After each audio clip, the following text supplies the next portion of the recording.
Assalamualaikum warahmatullahi wabarakatuh. Alhamdulillah wa kafa wassalatu wassalamu ala nabiyil mustafa wa ala alihi ahlu sidki wal wafa amma ba'du. Qala Allah ta'ala fi kitabil karim, a'udzu billahi minasyaitonir rajim, bismillahirrahmanirrahim. Ya ayyuhalladzina amanu ijtanibu katsiran minadh-dhon inna ba'dadh-dhon ithmu wa la tajassasu wa la yaghtab ba'dukum ba'da. Wa qala Rasulullah sallallahu alaihi wasallam an Abi Hurairah radhiyallahu anhu anna Rasulullah sallallahu alaihi wasallam qala yaqulullah ta'ala ana inda dhanni abdi bi, muttafaqun alaih. Alhamdulillah, mari kita panjatkan syukur kepada Allah Subhanahu wa taala atas berkat limpahan rahmat kita bisa berjumpa dalam acara program Mutiara Ramadan yang disiarkan oleh Tribun News. Selawat teriring salam mari kita curahkan kepada junjungan kita Nabi besar Muhammad sallallahu alaihi wasallam. Semoga kita semua mendapatkan syafaatnya. Amin ya rabbal alamin. Hadirin yang berbahagia, husnuzon itu adalah ibadah hati yang jarang disadari oleh kita semua. Husnuzon berarti berprasangka baik. Secara istilah, husnuzon adalah sikap hati yang berbaik sangka kepada Allah, berbaik sangka kepada sesama manusia, dan segala ketetapan-ketetapan Allah Subhanahu wa taala. Husnuzon kenapa disebut dengan amalan hati atau ibadah hati? Sebagaimana ikhlas, tawakal, sabar, dan syukur. Karena tidak terlihat secara dohir. Jadi adanya dalam hati. Ya, seperti halnya tadi yang saya sebutkan, husnuzon itu mirip-mirip dengan sabar, mirip-mirip dengan ikhlas, mirip-mirip dengan tawakal, dan mirip dengan rasa syukur. Inilah yang kemudian disebut bahwa husnuzon adalah ibadah hati yang tanpa kita sadari. Dia tidak akan nampak secara lahiriah, tidak akan nampak secara dohiriah, namun sangatlah menentukan kualitas iman seseorang di hadapan Allah Subhanahu wa taala.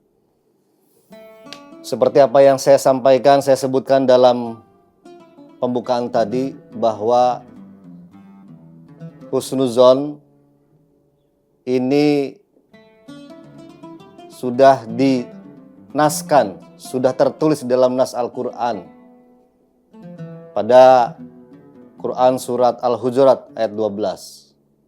Ya ayyuhalladzina amanu ijtanibu katsiran minadh-dhon inna ba'dadh-dhon ithmu wa la tajassasu wa la yaghtab ba'dukum ba'da. Berhusnuzon kepada Allah Subhanahu wa taala adalah sesuatu hal yang harus kita yakini.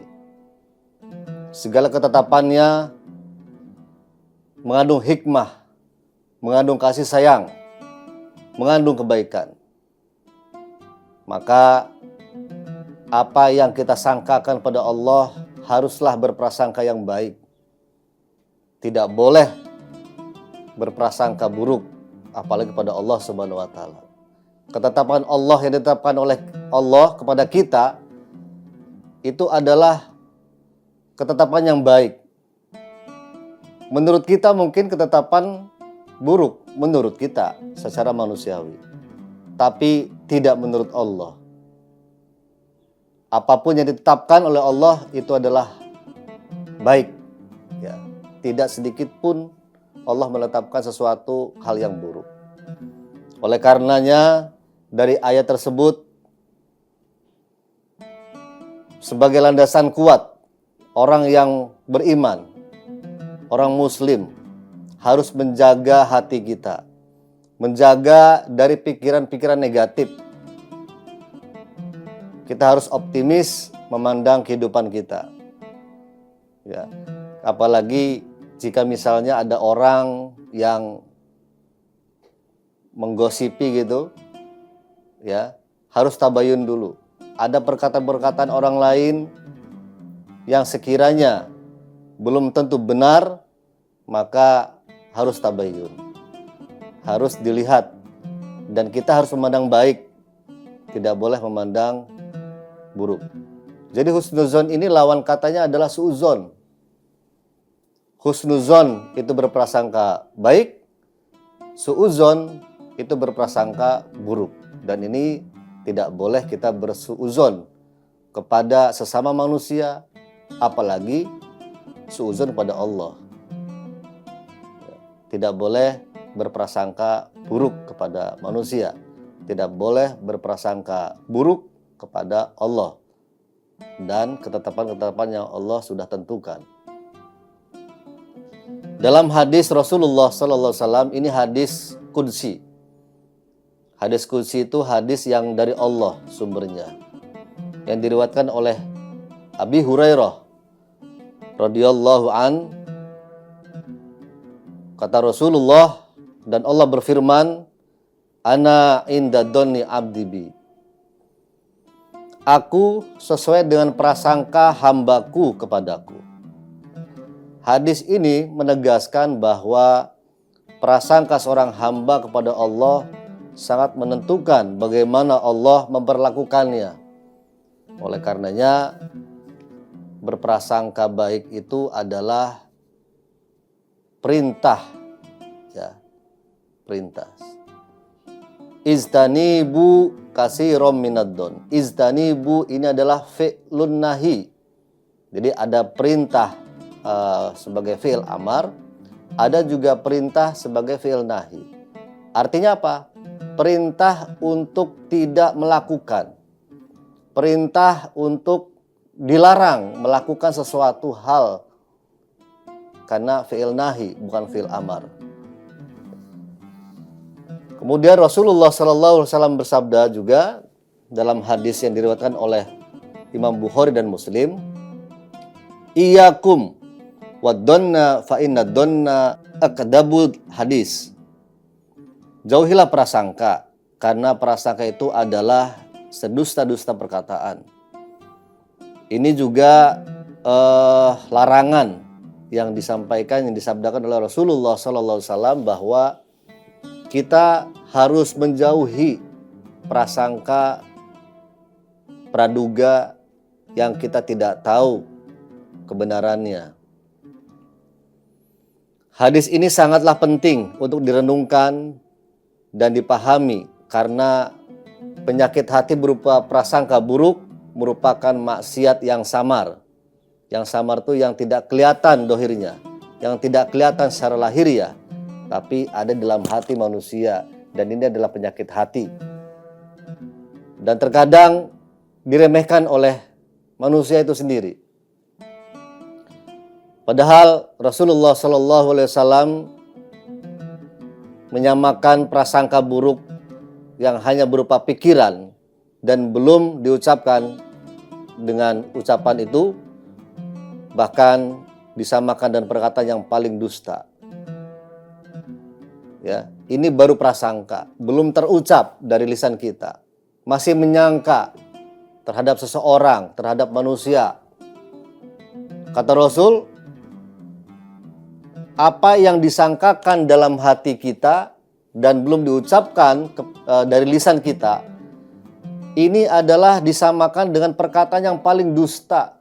Naudzubillah summa naudzubillah min dzalik. Oleh karena janganlah kita berprasangka buruk kepada siapapun, kepada keluarga kita, orang terdekat kita, orang yang kenal dengan kita. Jangan sekali-kali kita berprasangka buruk, apalagi sampai mengucapkan sesuatu hal yang buruk kepada orang lain, menduga-duga kepada orang lain. Jangan. Baiknya tabayun dari sumbernya seperti apa. Berusaha memahami perspektif orang lain sebelum menilai buruk. Ya. Jangan langsung dinilai buruk. cek-recek dulu, tabayun dulu. Maka tidak diperbolehkan berprasangka buruk pada orang lain dengan cara melatih empati kita pada orang lain. Ya. Tabayun, komunikasikan, ya, jangan langsung menjustifikasi, tidak boleh. Mencari sisi positif, ya, bukan negatif. Fokus pada kebaikan orang lain, bukan kesalahan atau mencari kekurangan-kekurangan mereka. Gak usah mencari-cari kekurangan orang lain, tidak usah menyalahkan orang lain. Lihat diri kita. Diri kita mungkin lebih banyak kekurangan daripada orang lain. Diri kita banyak kesalahannya dibanding orang lain. Introspeksi diri. Tidak boleh kita tuh hal menyalahkan orang lain, ya. Selalu mengorek-ngorek orang lain, padahal diri kita jauh lebih banyak kekurangannya dibanding orang lain. Berprasangka baik, ini harus kita timbulkan, harus kita tumbuhkan kepada siapapun, kepada manusia, kepada Allah, kepada teman Allah, kita harus berprasangka baik. Mungkin itu saja yang dapat saya sampaikan. Mudah-mudahan bermanfaat. Mudah-mudahan kita semua terhindar dari prasangka buruk kepada manusia, terlebih kepada Allah Subhanahu wa taala. Terima kasih. Mudah-mudahan di lain waktu kita berjumpa kembali dalam program Mutiara Ramadan di Tribun News. Wallahul muwaffiq ila aqwamit thoriq. Wassalamualaikum warahmatullahi wabarakatuh. Download Tribun X sekarang. Menghadirkan lokal menjadi Indonesia.